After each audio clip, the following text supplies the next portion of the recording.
Hello student, आप सभी का स्वागत है एसएस मैथ्स एकेडमी में। और बच्चों, आइए कंटिन्यू करते हैं स्टैटिस्टिक्स के आगे वाले numerical.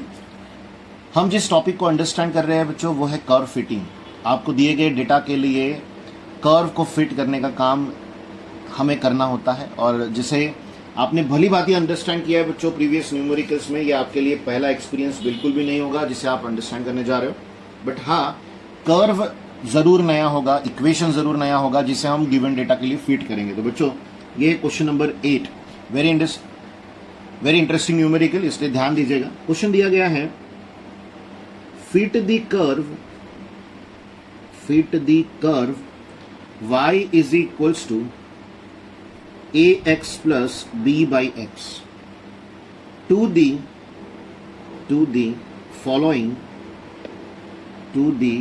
Following data. Very important. आपने अब तक इस तरह का कर्व अंडरस्टैंड नहीं किया जहां y is equals to ax plus b by x हमें गिवन दिया गया। बट बच्चों, x और y की वैल्यूज भी तो हमारे लिए मैटर करती है।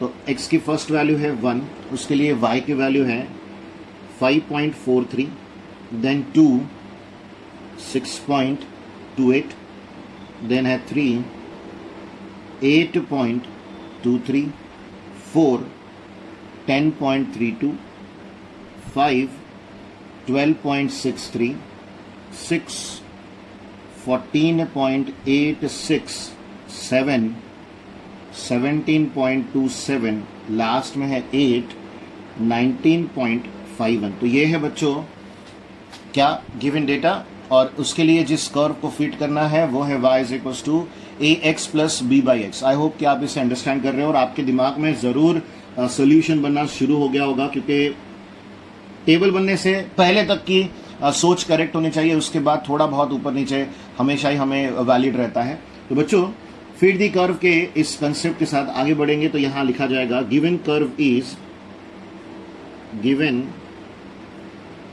Curve is y is equals to ax plus b by x. ये बात आपको अब तक समझ आ गई होगी कि हमें स्मॉल a और स्मॉल b की जो अननोन है उनकी वैल्यूज पता करनी है, और इसके लिए आपको नॉर्मल इक्वेशंस लिखने हैं। तो आपको कितने अननोन्स इवैल्यूएट करने हैं बच्चों? 2। तो यहां आएगा टू नॉर्मल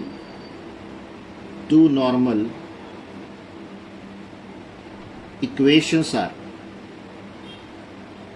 अब 2 नॉर्मल इक्वेशंस आपको इवैल्यूएट करने हैं। तो यहां पर ध्यान से देखिए, a के साथ क्या है बच्चों? x। आपको क्या कंसेप्ट समझाया गया था कि कांस्टेंट के साथ जो भी टर्म होगी उससे पहले ब्रैकेट इस पूरे इक्वेशन को मल्टीप्लाई करना है और उसके बाद उसे समेशन लगाना है। तो जरा ओरली यहां पर अंडरस्टैंड कर लो। यहां पर xy आएगा, यहां ax स्क्वायर आएगा, और यहां जब x मल्टीप्लाई होगा तो x कैंसिल हो जाएगा, तो b अकेला बचेगा। अगर कांस्टेंट आता है और समेशन लगता है तो क्या समझाया गया था? उसे n से मल्टीप्लाई करना चाहिए। आई होप आपको वो याद होगा। तो बच्चों, बड़े सिंपल तरीके से यहां अंडरस्टैंड कीजिए। y is equal to ax plus b by x की टर्म है, पहले x से मल्टीप्लाई करेंगे तो यहां आ जाएगा बच्चों summation xi yi is equals to a summation xi square plus b, और मल्टीप्लाई किससे होगा? n से। In the similar manner b के साथ क्या है बच्चों? तो आपको यहां पर लॉजिक पता है क्या सोचना चाहिए कि अगर वो टर्म b बाई एक्स है तो आपने उसे b इंटू 1 बाई एक्स सोचना चाहिए। Very very very important. अब सोचो b के साथ क्या है? 1 बाई एक्स। उससे इस इक्वेशन को मल्टीप्लाई करोगे तो यहाँ y बाई एक्स आएगा, या फिर से a ही बचेगा क्योंकि 1 बाई जैसे जुड़ेगा ये वाला x उसके साथ कैंसिल हो जाएगा, तो यहाँ n आएगा और यहाँ आ जाएगा b बाई एक्स स्क्वायर। तो आपको उतनी एक स्टेप बड़े अच्छे तरीके से अंडरस्टैंड करनी होगी। तो इस पर्टिकुलर स्टेप पर आने के बाद आप क्या करोगे बच्चों? दूसरा नॉर्मल इक्वेशन लिखोगे जो b के वजह से बन रहा है। तो यहां पर आ जाएगा yi by xi is equals to a के साथ आ जाएगा n, जैसे समेशन लगता है कांस्टेंट टर्म को वो n से मल्टीप्लाई होता है, then b into summation of क्या आ जाएगा बच्चों? 1 बाय xi स्क्वायर।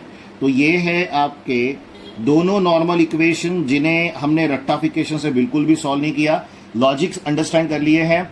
किसी भी कर्व से नॉर्मल इक्वेशंस कैसे बनते हैं, जो कि एक लीस्ट स्क्वायर मेथड का प्रोसेस होता है, बट ये कहीं ना कहीं और भी शॉर्ट प्रोसेस है जो आपको एक्सप्लेन किया गया। तो बच्चों, यहां से हम बनाएंगे टेबल फॉर्मेट, और आई होप कि आपको टेबल कैसे बनाया जाता है उसके बारे में लॉजिक याद हो। चलिए बढ़ते हैं आगे।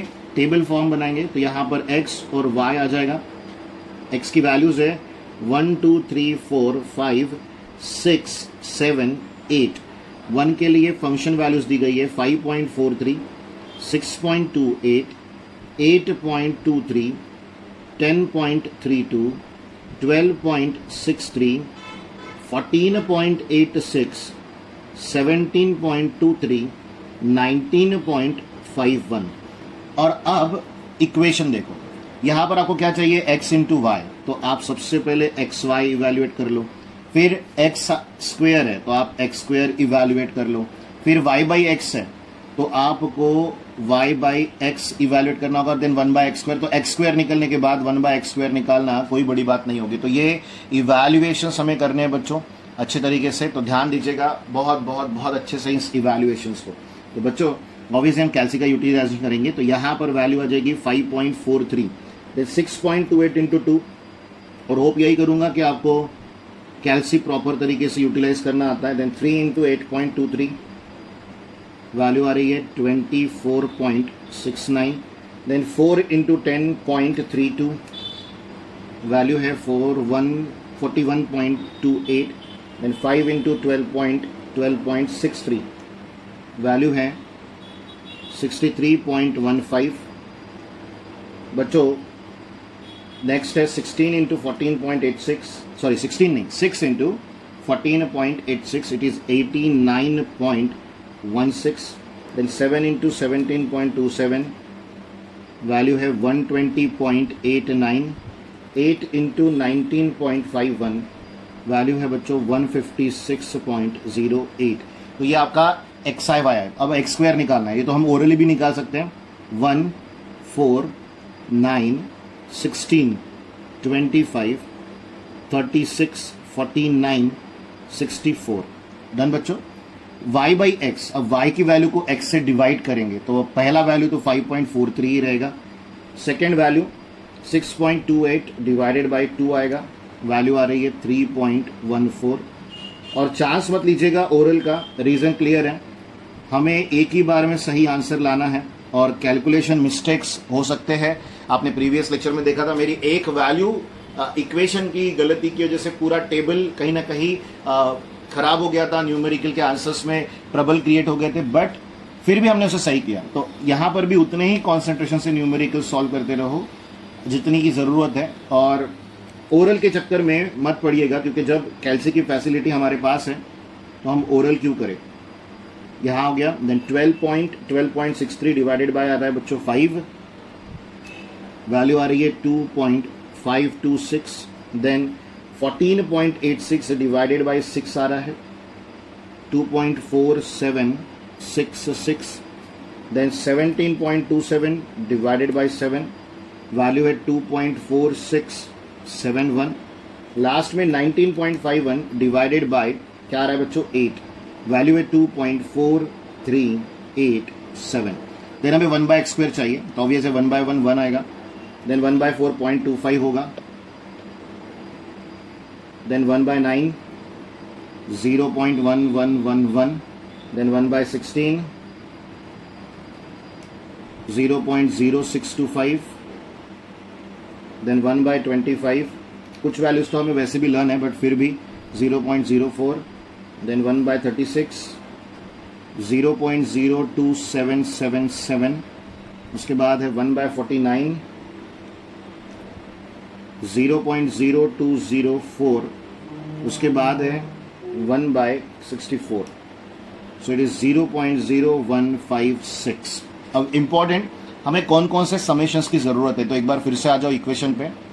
हमें जिस समेशन की ज़रूरत है वो यहाँ से है, एक्स और वाई कहीं पर चाहिए ही नहीं, यहाँ एक्स स्क्वायर चाहिए, यहाँ से मिलेगा 1 बाई एक्स स्क्वायर, यहाँ से मिलेगा x y i by x i, यहाँ से मिलेगा एक्स इंटू वाई, यहाँ से मिलेगा। और एन की वैल्यू कितनी, तो नंबर ऑफ वैल्यूज आपने कितनी लिखी है टेबल में या हमें कितनी दी गई है टेबल में, तो जवाब है 8, तो उतने की ज़रूरत पड़ेगी। तो समेशन हम बस जिन्हें मैं अंडरलाइन कर रहा हूँ टोटल लिखते समय जो हम करते हैं उसी की करनी है। तो बच्चों शुरू करते हैं एडिशन, प्लीज़ ध्यान दीजिएगा।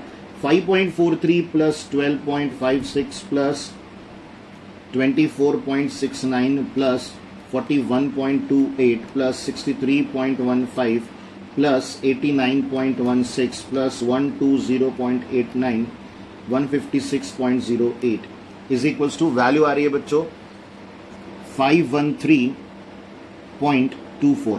Done. Then next 1 plus 4 plus 9 plus 16 plus 25 plus 36 plus 49 plus 64 इन्हें x स्क्वायर के एडिशंस, इट इज 204। और मैं ध्यान ये रख रहा हूँ कि मिस्टेक ना हो। 5.43 plus 3.14 plus 2.7433 then 2.58 then 2.526 then 2.4766 then 2.4671 then plus 2.4387। Value आ रही है बच्चों 23.8017। Then last 1 plus 0.25 then 0.1111 then 0.0625 then 0.04 then 0.02777 then 0.0204 then plus 0.0156। तो वैल्यू आ रही है बच्चों 1.52737। एक्चुअली डेसिमल पॉइंट के बाद हमने कितने लिखने चाहिए, 4 डिजिट, तो आखिरी 7 में डिलीट कर रहा हूं बच्चों। अब इन वैल्यूज के साथ इक्वेशन नंबर 1 और इक्वेशन नंबर 2 को हम एडिट करेंगे। यहाँ समेशन y आएगा, यहाँ x स्क्वायर आएगा, यहाँ n की वैल्यू 8 आएगी। तो बच्चों ध्यान दीजिएगा अच्छे से इस इवैल्यूएशन की तरफ। तो यहाँ आएगा equation number 1 implies summation y ये 513.24 is equals to summation of x square is 204a, then आ जाएगा बच्चों 8b। तो ये इक्वेशन नंबर 3 है। देन आएगा बच्चों equation number 2 implies very important y xi, this is 23.8017 is equals to 8a then plus 1/x square है तो ये 1.5273 होगा बच्चों और इनटू आ जाएगा b। ये जो दोनों इक्वेशंस आए हैं इन्हें साइमल्टेनियसली हमें सॉल्व करना है। आप इसे कैल्सी से भी सॉल्व कर सकते हो, क्रैमर्स रूल भी अपना सकते हो। सो सॉल्विंग इक्वेशंस 3 and 4, तो क्या वैल्यू आएगी, वेरी इंपॉर्टेंट। 3 and 4 को अगर आप सॉल्व कर रहे हो तो वैल्यू क्या आएगी। तो बच्चों कैल्सी में आप मोड में जाकर इक्यूएन का यूज करेंगे, फर्स्ट ऑप्शन लेंगे। पहला कोएफिशिएंट आएगा 204, दूसरा आएगा 8, देन 513.24 देन 8 अगेन ये वाला, then 1.5273 is equals to 23.8017।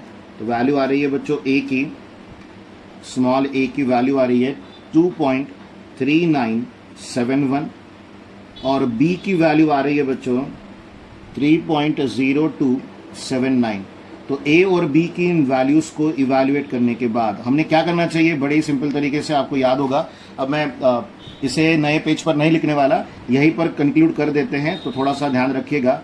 From capital A लिखेंगे, इक्वेशन था y is equals to 2.3971x then plus 3.0279 value of b divide by x। तो ये है बच्चों इस न्यूमेरिकल का फाइनल आंसर, जहां हमें गिवन डेटा को फिट करने के लिए कहा था एक कर्व को, और वो कर्व था y is equals to ax plus b by x. Hope यही करूंगा कि आपने इस न्यूमेरिकल को प्रॉपरली अंडरस्टैंड किया। और अगर आपको डिफिकल्टी है भी तो ध्यान रखिएगा, मोस्ट प्रोबेबली नॉर्मल फॉर्म कैसे बनाते हैं, नॉर्मल इक्वेशन कैसे बनाते हैं, या साइमल्टेनियस इक्वेशन कैल्सी में कैसे सॉल्व करते हैं, तो आपको उसके जवाब के लिए यूट्यूब पर वीडियो बनाकर दिया हुआ है। यूट्यूब चैनल का नाम है SS मैथ्स एकेडमी शामिल प्रताप, तो आप उससे